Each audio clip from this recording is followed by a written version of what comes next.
ሰላም ጤና ይስጥልን። በመላው ዓለም የምትገኙ የተወደዳችሁ የሮሃ ቲቪ ተከታታዮች የህዳር 24 2018 ዓ.ም የረፋድ ዜናዎችን ይዘንላችሁ ቀርበናል። የፋኖን ትግል ከውስጥም ከውጭም መጠበቅ ይገባል ሲሉ ብርጋዴር ጀነራል ተፈራ ማሞ ገልጸዋል። የአፋብኃና የአፋሕድ አንድነት 90% እንደተጠናቀቀና በቅርቡ እንደሚበሰር መረጃዎች ወጥተዋል። በራያ ግንባር ተኩለሽ ላይ በተደረገ ተጋድሎ አንድ ያገዛዙ ጦር ምሽግ ሙሉ በሙሉ ሲሰበር በርካታ ያገዛዙ ወታደሮች ተገድለዋል። በአየር መንገድ የተስተጓጎለ በረራ ወቅት ከአውሮፕላን አንወርድም በማለት የተከሰሱት ዮሐንስ ዳንኤልን ጨምሮ ሌሎች ቲክቶከሮች ከእስር እንዲፈቱ ትዕዛዝ ተሰጥቷል። የአድማ ብተና አመራሮችና አባላት ለብልጽግናው ኃይል ከፍተኛ ስጋት የሆነ እንቅስቃሴ ውስጥ መግባታቸው ተገልጿል። ከጋዛው አውዳሚ ጦርነት በኋላ በፈራረሱ ህንፃዎች መሃል ከ50 በላይ ጥንዶች ትዳር መፈጸማቸው አነጋጋሪ ሆኗል። ውድ አድማጭ ተመልካቾቻችን አብራችሁን ልትቆዩ ከፈቀዳችሁ እነዚህ መረጃዎች በዝርዝር የምናሰማችሁ ይሆናል።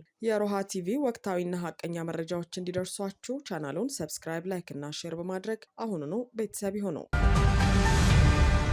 የፋኖን ትግል ከውስጥም ከውጭም መጠበቅ ይገባል ሲሉ ብርጋዴር ጀነራል ተፈራ ማሞ ገለጹ። የአማራ ፋኖ ብሔራዊ ኃይል ማዕከላዊ ኮማንድ አባል ብርጋዴር ጀነራል ተፈራ ማሞ የፋኖን ትግል ከውስጥም ከውጭም በሚገባ መጠበቅ ይገባል ሲሉ ተናግረዋል። ኢትዮ ፎከስ ሚዲያ ብርጋዴር ጀነራል ተፈራ ነገሩኝ ብሎ እንደዘገበው አንዳንድ አዳዲስ ኃይሎች የፋኖን ትግል እንደ ስጋት እያዩት ስለሆነ የፋኖን ትግል ከውስጥም ከውጭም መጠበቅ ይገባል ብለዋል። እነዚህ የፋኖን ትግል እንደ ስጋት እያዩ ያሉ አካላት እነማን እንደሆኑ ሲጠየቁ በሰጡት ምላሽም እነ ጀነራል ጻድቃን መሆናቸውን አንስተዋል። እነዚህ እነ ጀነራል ጻድቃንና በዙሪያቸው ያሉ ኃይሎች ከብልጽግና ጋር በማበር የፋኖን ትግል በስጋትነት እያዩ መሆኑንም ተናግረዋል። ስለዚህ ከእንደዚህ አይነት ኃይሎችም ሆነ ከአገዛዙ ትግሉን ለመጠበቅ በአንድነት መቆም ይገባል ብለዋል። የቀድሞ የመከላከያ የፈንጂ ማምከን መምሪያ ኃላፊ የነበሩትና አሁን ፋኖን ተቀላቅለው እየታገሉ ያሉት ኮሎኔል አበራ አዛናው እንደገለጹት ባለፈው 7 ወራት የፋኖን ውስጣዊ ችግሮች በተመለከተ በደንብ ለይተናል ሲሉ ገልጸዋል። በፋኖ የአመራርና የመዋቅር እንቅስቃሴ ላይ ለውጥ ለማምጣት እየጣርን ነው ያሉት ኮሎኔሉ ለዚህ ደግሞ ዋናው መፍትሄ የፋኖን አንድነት ማምጣት ነው ሲሉ ገልጸዋል። የፋኖ ኃይሎች ባለፉት ቀናት በተለየ ሁኔታ አንድነትን የሚያጠናክርና ወደ ይፋዊ አንድነት የሚያመራ እንቅስቃሴ ሲያደርጉ ተስተውሏል። በተለያየ ጎራ የነበሩ የፋኖ አመራሮች አንድ ላይ ሲመክሩ መታየታቸው፣ በተለያዩ ጎራ የነበሩ አደረጃጀቶች በጋራ መዋጋታቸውም ይህን የሚያሳይ ነው። የአፋሕድ ሸዋ ጠቅላይ ግዛት ዋና አዛዡ አርበኛ መከታው ማሞና የአፋሕድ ወሎ ጠቅላይ ግዛት እዝ ዋና አዛዥ ኮሎኔል ፈንታሁን ሙሃቤ ከአፋብኃ ሚኒሊክ እዝ ምክትል ሰብሳቢና ወታደራዊ አዛዥ አርበኛ ድርሳን ብርሃኔ ጋር በጋራ መወያየታቸው በዋናነት ይጠቀሳል። የአፋሕድና የአፋብኃ እዞችም በሻለቃዎቻቸው በኩል ላለፉት 2 ቀናት የጋራ ውጊያ ማድረጋቸውን መዘገባችን ይታወሳል። ከውስጥም የሚወጡ መረጃዎች እንደሚጠቁሙት የአፋብኃና የአፋሕድ አንድነት 90% እንደተጠናቀቀና በቅርቡ እንደሚበሰር ለማወቅ ይቻላል። በራያ ግንባር ተኩለሽ ላይ በተደረገ ተጋድሎ አንድ ያገዛዙ ጦር ምሽግ ሙሉ በሙሉ ሲሰበር በርካታ ያገዛዙ ወታደሮች ተገደሉ። በተኩለሽ ዙሪያ በተደረገው ትንቅንቅ ያገዛዙ ኃይል ለወራት ገንብቶት የነበረው ጠንካራ የተባለው ምሽግ በዋርካው ምሬ ወዳጆ ልጆች ክንድ በሰዓታት ልዩነት መናዱ ተገልጿል። ያገዛዙ ኃይል የአርሶ አደሮችን የእርሻ በሬ አርዶ ምሽግ ውስጥ እየበላ ባለበት ነው ፋኖች ጠላት ያላመጠውን ሙዳ ስጋ ሳይውጥ ተወርውረው ከነ ካምፑ ያወደሙት ተብሏል። በዚህም ካምፑ ሙሉ በሙሉ መውደሙን አረጋግጠዋል። በሌላ በኩል በምዕራብ አማራ ቀጠና ከወንበርማ ወደ ኮኪ ሲንቀሳቀሱ በነበሩ የአገዛዙ ወታደሮች ላይ በተከፈተ ድንገተኛ ጥቃት በርካቶች መገደላቸው ታውቋል። ፋኖ ከወትሮ በተለየ ሁኔታ አዳዲስ የጦር ስልቶችን በመጠቀም በብልጽግና ጦር ላይ ከባድ ጥቃት እየሰነዘረ ሲሆን የጸረ አማራው አገዛዝ ተላላኪ ወታደሮች ደግሞ ከወደ ፋኖ የሚሰነዘርባቸውን ጥቃት መቋቋም ከብዷቸው ብትንትናቸው እየወጣ መሆኑ በፋኖ በኩል እየተገለጸ ነው። ይህ ሁኔታም አገዛዙ እየተንኮታኮተ መሆኑን በግልጽ ያሳየ ሲሆን በአንጻሩ ደግሞ የፋኖ ኃይሎች ከኢትዮጵያ አልፎ ለምስራቅ አፍሪካ መጻኢ ዕድል ወሳኝ ሆነው ተከስተዋል። በተመሳሳይ የአፋብኃ ምዕራብ አማራ ቀጠና ቴዎድሮስ እዝ 105ኛ ኮር 55ኛ ክፍለ ጦር በአገዛዙ ጥምር ጦር ላይ ድል ተቀናጅቷል። የቢትወደድ አያሌው መኮንን ፋኖች በአሸፈር ወንድዬ የአገዛዙ ኃይል ወደ አውትሌት ከተማ በመውረድ አፈና ለማድረግ ሙከራ ያደረገ ሲሆን የ105ኛ ኮር 55ኛ ክፍለ ጦር በተጠና ኦፕሬሽን የመጣውን ኃይል አይቀጡ ቅጣት በመቅጣት ወደ መጣበት መልሰውታል። ዛሬ ህዳር 24 2018 ዓ.ም በንጋት ጭንባ ከተማ መሽጎ ያለውን የአረጋ ከበደ አድማ ብተና ላይ ከበባ በመፈጸም ታላቅ ጀብድ ፈጽመዋል። በአውትሌት ለአፈና የሄደው የመከላከያ ቡድንም ተመልሶ ወደ ካንቻዬ መላክ ውስጥ ጉግ በመሄድ ጭንባ የተወረረውን የአረጋ ከበደን ቡድን ለማትረፍ ሙከራ አድርጎ ሳይሳካለት ቀርቷል። በአውደ ውጊያው ላይ በውል ያልታወቀ አድማ ብተና ሲሰናበት፣ በርካታ የአድማ ብተና ኃይል ደግሞ ቆስለኛ ተደርገዋል። የአድማ ብተና አመራሮችና አባላት ለብልጽግናው ኃይል ከፍተኛ ስጋት የሆነ እንቅስቃሴ ውስጥ መግባታቸው ተገለጸ። በምስራቅ ጎጃም መርጦ ለማርያም ከተማ 3 የአድማ ብተና አዛዦች በአደባባይ በመከላከያ ሰራዊት አባላት መረሸናቸውን ተከትሎ እንዴት አዛዦቻችን ይረሸናሉ ባሉ የአድማ ብተና አባላትና ደረቅ እርምጃውን በወሰዱ በመከላከያ ሰራዊት አባላት መካከል ከባድ ፍጥጫ ተፈጥሯል። እንዲሁም በሰሜን ጎንደር ዞን አዳርቃይ ዛሬም የአገዛዙ ሰላም አስከባሪ ኃይል የእርስ በርስ ግጭት ውስጥ ገብቶ በርካቶች መሞታቸው ተነግሯል። ግጭቱ የተነሳው ከወንድሞቻችን ጋር መገዳደል ይብቃ፣ የአማራ ሕዝብ መከራ ይቁም፣ የእርስ በርስ ውጊያ የሚደረገው የኦሮሞማውን ብልጽግና ስልጣን ለማራዘም ነው፣ ለሕዝብ ነው የምትዋጉ እየተባልን ሕዝባችንን እየገደልን ነው፣ በኦሮሚያ ክልል የኦርቶዶክስ እምነት ተከታዮች ግድያ አልቆመም፣ ለማን እንደምንዋጋና እንደምንገዳደል አናውቅም፣ ስለዚህ ወንድሞቻችንን አንገልም በማለት ጥያቄ ያነሱ የሰላም አስከባሪ አባላት ተገድለዋል። ቁጥራቸው በርከት ያሉ የሚሊሻና የሰላም አስከባሪ አባላት በከፈቱ የእርስ በርስ ውጊያ ኃይሉ የተበተነ ሲሆን የአድማ ብተና አባላት ደግሞ ከመከላከያ ሰራዊት ጋር ተፋጠዋል። እንዲሁም የህዝብን መከራ የምናስጠብቀው ከወንድሞቻችን ፋኖ ጋር በመሰለፍ ካልሆነ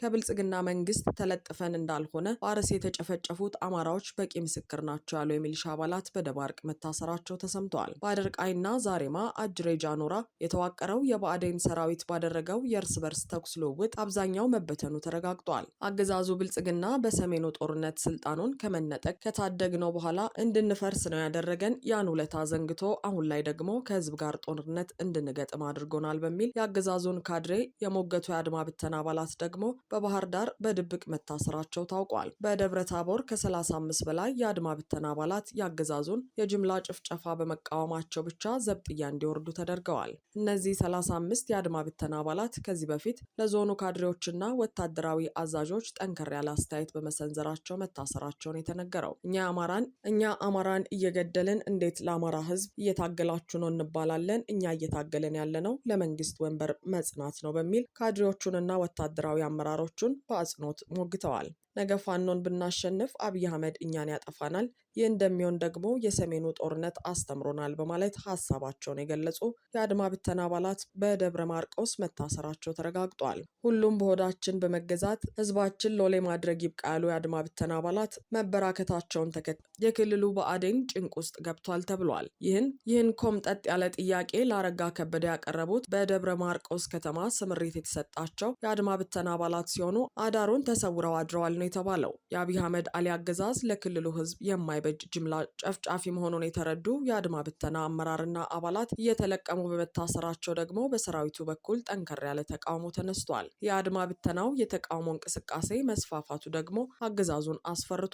በዚህ የሚቀጥል ከሆነ አድማ ብተናው ሊበተን ይችላል ሲል ከባህር ዳር ዝክረ ሰማዕታት ስምሪት ላይ ያለ የውስጥ ምንጫችን መረጃውን አጋርቶናል ሲል ግሎባል ፋኖ ሚዲያ ዘግቧል።